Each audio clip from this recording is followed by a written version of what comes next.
Baik,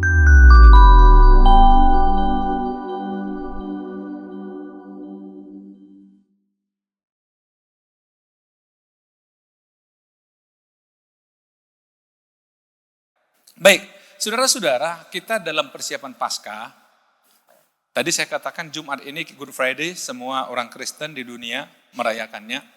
Dan kemudian di hari Minggu itu kita Paskah.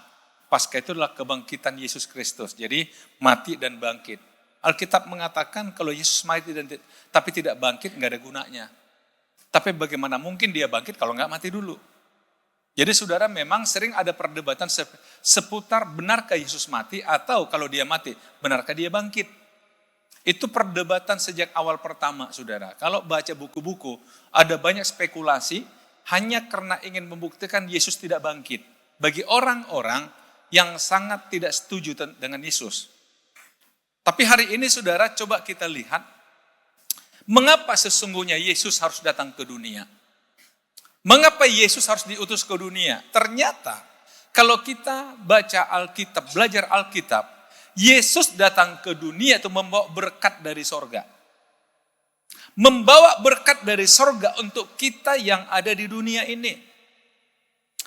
Jadi tidak heran sesungguhnya dalam doa Bapa kami pun, Yesus mengajarkan, datanglah kerajaanmu, jadilah kehendakmu di bumi seperti di surga. Kenapa sesungguhnya harus terjadi demikian? Karena Alkitab mengatakan di dunia ini kita seringkali terjebak dengan keseharian kita. Dengan pekerjaan kita, dengan rutinitas kita. Sepertinya kita bertanding dengan hidup ini. Bagaimana untuk bisa menghidupi kita, keluarga kita, dan sebagainya saudara. Sampai-sampai ada yang terabaikan. Ada yang terabaikan, itu masalah berkat rohani. Saudara, kalau kembali ke Alkitab, sesungguhnya dari kitab Kejadian sampai kitab Wahyu, ini semua bicara tentang Yesus Kristus. Misalnya kalau saudara baca kitab Kejadian pasal yang ketiga, setelah Adam dan Hawa berdosa, kepada ular, Allah katakan apa? Ular, benih perempuan ini nanti akan meremukkan kepalamu ya. Jadi artinya apa? Benih perempuan, benih Hawa siapa itu? Yesus Kristus Mesias. Sehingga kalau kita belajar dalam Alkitab Perjanjian Lama, semuanya nubuat, kelepasan, pembebasan oleh Yesus Kristus.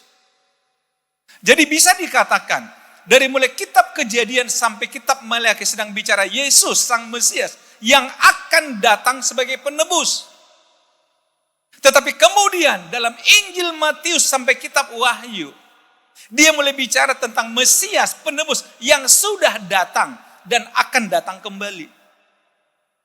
Jadi sekali lagi saudara, 66 kitab dalam Alkitab itu semuanya fokusnya hanya pada satu pribadi, Yesus Kristus. Kenapa? Kenapa harus fokus pada satu, Yesus Kristus? Kenapa? Karena masalah manusia yang tidak bisa diselesaikan manusia adalah dosa. Dosa itu hubungannya dengan Tuhan. Dan hanya Tuhan yang bisa mengampuni dosa.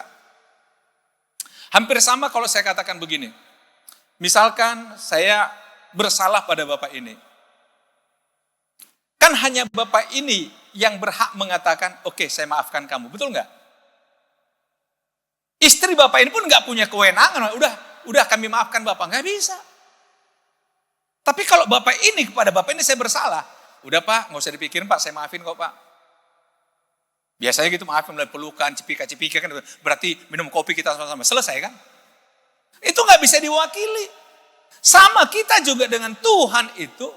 Pengampunan dosa nggak bisa diwakili siapapun. Harus berhadapan dengan Tuhan langsung. Dan Tuhanlah yang bisa menyelesaikannya. Untuk itulah Bapa di sorga mengutus Yesus datang ke dunia untuk tugas itu. Makanya dikatakan dalam Alkitab, Yesus datang bukan untuk menghakimi, tapi untuk mengampuni dosa-dosa kita. Nah, kita kembali saudara, berkat rohani dalam Kristus, fokus dalam Kristus. Di dalam Efesus 1:3 dikatakan begini, terpujilah Allah dan Bapa Tuhan kita, Yesus Kristus, yang dalam Kristus, dalam Yesus Kristus telah mengaruniakan kepada kita segala berkat rohani di dalam surga. Di dalam Kristus telah mengaruniakan kepada kita segala berkat rohani di dalam surga. Tidak ada di dalam siapapun kecuali di dalam Kristus. Kenapa? Karena hanya Kristus yang datang dari surga. Karena Yesus diutus dari surga datang ke bumi. Dan kedatangan dia ternyata apa? Membawa segala berkat rohani di dalam surga. Untuk siapa? Untuk kita manusia berdosa. Untuk kita orang berdosa, saudara. Saudara-saudara yang kasih Tuhan, inilah sesungguhnya yang kadang-kadang orang katakan, kok segampang itu? Siapa bilang gampang? Kalau katakan, oh orang Kristen gampang sekali untuk selamat, hanya percaya Yesus aja selamat. Saya bilang gak gampang, buktinya kamu gak percaya. Kalau gampang kan percaya dia, betul gak? Berarti gak gampang. Halo, salah saya. Simpel aja kan? Kok gampang sekali? Enggak sulit, buktinya kamu gak bisa-bisa. Berarti sulit dong. Jadi saudara sedang mengerjakan yang sulit. Percaya pada Yesus. Itu gak gampang. Kita kembali saudara. Dalam Kristus telah mengaruniakan kepada kita segala berkat rohani dalam surga. Kita belajar dari Efesus pasal 1 ini saudara. Ada 3 berkat rohani dari surga yang dibawa Yesus untuk kita. Ada 3. Yang pertama dicatat dan ayat 4-5 Efesus 1. Jadi hari ini bahasan kita Efesus 1 saudara. Sebab di dalam dia, dalam Yesus, dalam Kristus, Allah telah memilih kita sebelum dunia dijadikan. Supaya kita kudus dan tak bercacat di hadapannya. Dalam kasih ia telah menentukan kita dari semula oleh Yesus Kristus. Untuk menjadi anak-anaknya. Sesuai dengan kerelaan kehendaknya. Berkat pertama adalah kita dijadikan anak-anak Allah. Kita menjadi anak Allah. Kadang orang bertanya, bagaimana mungkin? Kita kan daging, kita kan manusia. Kok bisa jadi anak Allah? Allah kan roh. Iya, secara daging. Memang saya Simamora. Anak bapak saya. Kenapa saya marga Simamora? Karena bapakku Simamora. Setuju saudara? Itu secara daging. Jadi nggak ada yang bisa menyangka. Apalagi saya punya akte kelahiran. Saudara yakin nggak saya Simamora? Yakin. Saya punya akte loh. Tapi orang katakan, jadi sebagai anak Allah apa buktinya? Loh, karena kita dipilih. Dijadikan.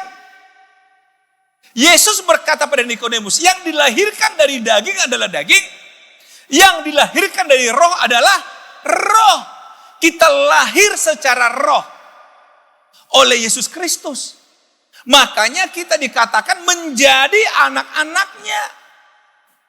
Itu sebabnya kita nggak ragu mengatakan saya anak Tuhan. Saudara anak Tuhan. Kenapa? Kita dipilih. Dijadikan anak-anaknya.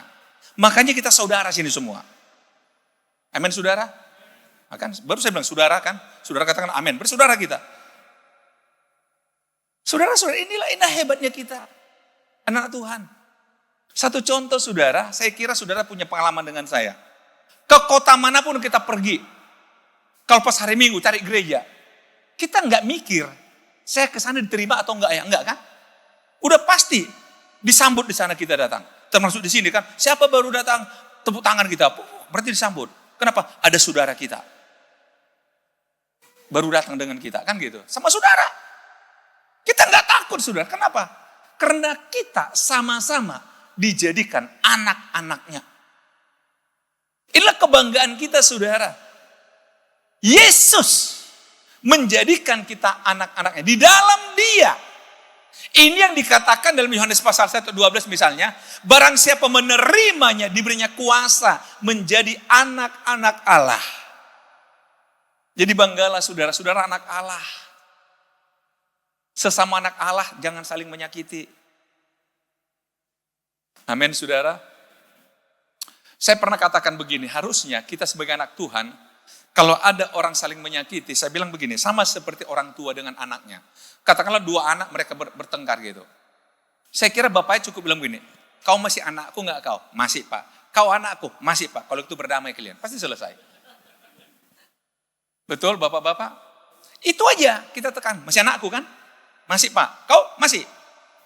Kecuali nggak lagi aku, itu masalah lain. Coret dalam kartu keluarga kan gitu kan. Tapi mana mau dia warisan. Hilang nanti. Masih pak. Udah berdamai kalian. Selesai itu. Harusnya di gereja juga begitu. Tuhan katakan, kamu masih anak Tuhan enggak? Masih. Anak Tuhan enggak? Udah berdamai kalian. Amin saudara. Harusnya lebih mudah menyelesaikannya. Kenapa? Kita sama-sama anak Allah. Inilah berkat dari sorga saudara. Jadi kalau ada orang mengejek saudara, katakan, jelek-jelek begini anak Allah loh. Kalau kau hina aku, kau menghina bapakku loh. Bapakku marah sama kau nanti. Bapak di sorga bilang. Loh iyalah, anak kita dihina orang masa gak marah kita sebagai bapaknya. Amin saudara. Ini berkat pertama. Kita dijadikan anak-anak Allah. Banggalah saudara, anak-anak Allah. Anak-anak Allah. Kita dijadikan anak. Dipilih. Mungkin saudara bertanya, kok dari sebelum dunia dijadikan? Loh, kayaknya berlebihan ini. Dunia belum ada, kok kita udah dipilih? Artinya begini saudara. Ini dalam kemahatahuan Allah. Dunia belum ada, Tuhan sudah tahu nanti 2026. Elim Sima mau akan khotbah pakai batik. Dalam kemahatahuan Allah. Karena Tuhan menembus waktu saudara. Dia tahu bahwa nanti si anak akan percaya aku. Memang semua orang dipanggil untuk diselamatkan. Tetapi tidak semua terpilih. Dan saya percaya semua kita di ruangan ini adalah orang-orang terpilih. Sehingga kita menjadi anak-anak Allah. Coba bilang sebelahmu, ternyata anak Allah kau rupanya. Sama kita bilang. Saudara-saudara, jadikan anak-anak Allah. Jadi tolonglah ya, sesama anak-anak Allah jangan saling menyakiti. Jangan saling dan seterusnya lah. Kita dijadikan anak-anaknya di dalam Yesus. Artinya apa? Hanya orang yang percaya Yesus yang berhak menyandang predikat anak-anak Allah. Amin. Yang kedua, berkat yang kedua apa? Lihat di ayat 7 dan 8. Sebab di dalam Dia dan oleh darahnya kita beroleh penebusan, yaitu pengampunan dosa. Di dalam Yesus kita beroleh pengampunan dosa.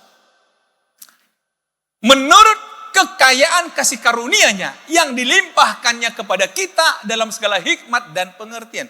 Pengampunan dosa. Pengampunan dosa itu enggak sembarangan saudara. Satu ketika ada seorang bapak katakan sama saya begini, Pak, menurut saya Tuhan paling sombong, Tuhan orang Kristen. Makanya Pak, karena Tuhannya sombong, umatnya pun sombong. Wah, saya bilang, kenapa Bapak bilang kami sombong? Iyalah, coba lihat. Kan di Alkitab kalian yang bilang, Yohanes 14 ayat 6. Nah, dia hafal. Padahal bukan Kristen lah. Maka kata Yesus, akulah jalan dan kebenaran dan hidup. Tidak seorang pun sampai kepada Bapa kalau tidak melalui aku. Akan sombong Pak. Masa cuma lewat dia aja orang masuk surga? Oh, tanya dia, menurut Bapak memang ada cara lain? Ya ada lah Pak. Gimana caranya Pak? Ya buat baik aja Pak. Oh buat baik. Nah terus jahatnya, ya tinggal dikurangi Pak. Kan gampang aja Pak. Pakai matematika dia masuk surga saudara. Kurangi aja. Jadi kalau banyak-banyak ya masuk surga Pak. Jahatnya ya nggak masuk surga Pak. Saya tanya dia, kalau Bapak gimana? Ya kalau aku Pak bukan orang baik aku Pak. Jadi kalau kau mati gimana dong? Ya gimana ya? Saya tanya lagi, ada nggak orang di dunia ini lebih banyak baiknya pada jahatnya? Di Indonesia, ada nggak Pak Pendeta? Oh jangan tanya saya tanya Bapak. Jadi dia bilang begini, kayaknya nggak ada Pak. Nah makanya nggak ada masuk surga kan berarti kan? Karena itulah Yesus katakan, lewat aku yuk. Aku tahu jalan ke sorga. Tapi ikut aku. Aku ambil hutangmu, aku ambil dosamu, aku ampuni engkau. Dan aku bawa kamu masuk sorga. Itu maksudnya itu. Oh begitu ya. Oh gitu ya Pak. Hari Minggunya ke gereja dia. Menemukan jalan dia. Artinya sadar deh saudara. Kebaikan kita nggak cukup menolong kita untuk masuk sorga. Halo orang-orang baik. Tapi kebaikan tidak cukup. Kenapa Yesus menawarkan pengampunan? Pengampunan itu sejak perjanjian lama, saudara, hanya terjadi apabila ada darah yang dikorbankan. Betul? Orang Israel setiap berdosa datang pada imam, dan imam katakan apa? Bawa domba, bawa lembu. Dan lembu ini dikorbankan, dipotong darahnya, dituangkan di mezbah. Artinya apa? Lembu ini menggantikan engkau yang harusnya mati. Sehingga engkau sekarang bebas dari dosamu. Kenapa? Sudah ada korban yang kau berikan. Menggantikan engkau. Dan Bapa tahu, itu pekerjaan yang tidak mudah bagi umat-umat Tuhan. Sehingga Bapa katakan, okelah, cukuplah satu anak domba Allah. Aku korbankan untuk kalian semua. Yang menghapus dosa isi dunia. Itulah sebabnya Yesus diberikan bagi kita. Amin saudara. Lewat kematian Yesus. Enggak ada cara lain, enggak ada. Karena untuk mewakili orang berdosa haruslah yang tidak berdosa. Manusia semua berdosa. Karena itulah perjanjian lama. Enggak mungkin manusia menggantikan manusia. Tapi harus ada domba yang dianggap tidak berdosa. Karena dia bukan manusia. Tapi itu hanya tumbal. Sampai akhirnya domba yang sempurna itu dikorbankan bagi kita. Itulah sebab Yesus berkata di salib, sudah genap. Di Taman Getsemani Yesus berkata, apakah tidak ada cara lain? Lalukanlah cawan daripada aku. Ya Bapa, kata Yesus. Tapi kata Bapa, enggak ada cara lain. Satu-satunya cara adalah kau harus mati. Dan darahmu itulah yang menebus orang-orang berdosa. Ini berkat dari sorga, saudara. Jadi saudara, Paulus pernah berkata begini, saudara, dalam suratnya. Orang-orang dulu itu cemburu sama kita. Gimana enggak cemburu? Dari dulu mereka bawa kambing, bawa domba. Kita bawa apa ke gereja coba? Halo? Enggak perlu, kenapa? Yesus, korban sempurna, udah tersalib bagi saudara, bagi saya. Itu berkat dari sorga, saudara. Pengampunan itu hanya datang dari sorga, di dalam Yesus Kristus. Jadi kalau saudara diampuni, ini berkat rohani dari sorga. Seandainya semua kesalahan kita ditimpakan kepada kita, saya nggak tahu hidup kita seperti apa. Bayangkan orang Israel, susah sekali hidupnya. Tapi Tuhan mengampuni kita. Itu berkat kedua, pengampunan dosa. Berkat yang ketiga, saudara, mari kita lihat di dalam ayat 13-14. Di dalam Dia kamu juga, karena kamu telah mendengar firman kebenaran, yaitu Injil keselamatanmu.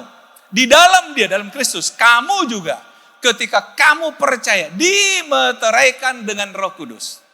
Dimeteraikan dengan Roh Kudus. Jadi Roh Kudus itu adalah berkat dari surga. Yang dijanjikannya itu, dan Roh Kudus itu adalah jaminan bagian kita sampai kita memperoleh seluruhnya. Artinya apa? Sampai nanti kita masuk surga. Roh Kudus itulah jaminan bagi kita meskipun kita masih hidup di dunia. Fungsi Roh Kudus, peran Roh Kudus dalam hidup orang percaya, setelah dia dibenarkan, setelah dia lahir baru, setelah dia jadi anak Allah, setidaknya ada dua, saudara. Yang pertama, menginsafkan kita kalau kita berbuat salah. Menginsafkan kita kalau kita berbuat dosa. Saya ingin tanya Bapak Ibu, saudara-saudara, ketika Bapak Ibu, saudara-saudara berbuat kesalahan atau menyakiti orang, ada nggak rasa tertuduh di hati nurani saudara? Itu peran Roh Kudus loh. Mengatakan, kau salah kau. Kau salah kau. Cuma masalahnya ada orang nggak mau tahu. Salah-salah, kenapa rupanya? Nah itulah. Yang penting Roh Kudus sudah ingatkan. Dan orang-orang diingatkan Roh Kudus tapi tidak mau merubahnya lama-lama dia jadi kebal, saudara. Yang salah pun dianggap tidak salah. Karena Roh Kudus nggak memaksa kita, saudara. Tapi itulah fungsinya dia, insafkan kita akan kesalahan kita, akan dosa kita. Yang kedua, apa Roh Kudus? Menolong kita, menghibur kita. Dalam kesusahan kita, Roh Kudus akhirnya berikan kita kekuatan. Berikan kita penghiburan. Sampai nanti kita memperoleh penebusan sungguhnya. Artinya apa? Sampai kita nanti masuk di surga. Artinya begini, saudara. Tuhan tahu, selama kita di dunia ini gak mudah. Itulah sebabnya diberikan Roh Kudus sebagai jaminan bagi kita. Orang-orang yang percaya.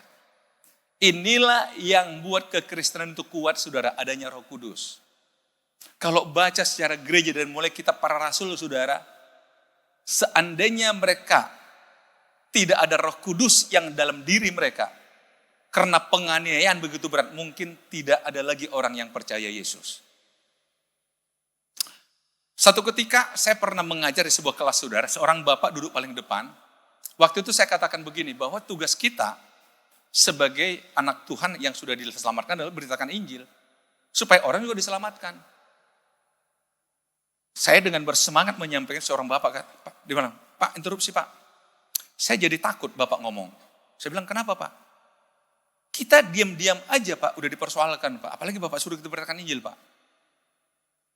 Saya katakan, Pak, seandainya para rasul berpikir seperti Bapak, hari ini Bapak enggak bisa mengenal Yesus Kristus. Nangkap maksud saya, saudara? Artinya apa? Roh Kudus itulah yang membuat para misionaris mau meninggalkan daerahnya, negaranya, datang ke daerah terpencil. Datang ke daerah terpencil, saudara. Kenapa? Roh Kudus menuntun mereka untuk beritakan Injil. Karena memang dari kisah Rasul 1:8 dikatakan apa? Kalau Roh Kudus turun ke atas kamu, kamu jadi saksiku. Jadi sekarang, kenapa kita bisa ada? Karena ada Roh Kudus bersama dengan kita. Kenapa kita bisa kuat menghadapi segala tekanan dalam hidup ini? Karena Roh Kudus bersama dengan kita, saudara. Dan selama ada Roh Kudus bersama kita, gereja akan terus bersaksi. Gereja akan terus bangkit. Gereja akan terus maju, saudara. Setuju atau tidak, tapi Roh Kuduslah yang membuat gereja bertahan dan kuat. Yang membuat anak-anak Tuhan bertahan dan kuat menghadapi berbagai tekanan.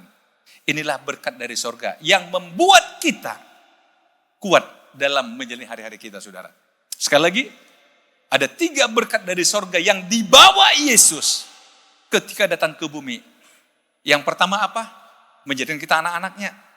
Yang kedua, pengampunan oleh darahnya. Dan yang ketiga, Roh Kudus. Yesus katakan apa? Aku kembali kepada Bapa dan akan menggantikan aku Roh Kudus. Kamu gak yatim piatu kok. Dan semua ini berpusat pada satu pribadi, yaitu siapa? Yesus Kristus. Karena itu Yesus katakan, jangan malu mengaku aku. Jangan malu. Mengikut Yesus bukanlah sebuah aib, tapi ini sebuah keuntungan. Bapak Ibu, menjadi anak Tuhan adalah sebuah keuntungan, bukanlah aib. Banggalah mengatakan, aku anak Allah. Karena Yesus sudah mengampuni aku, menjadikan aku anak-anaknya. Amin, saudara. Tuhan Yesus memberkati kita.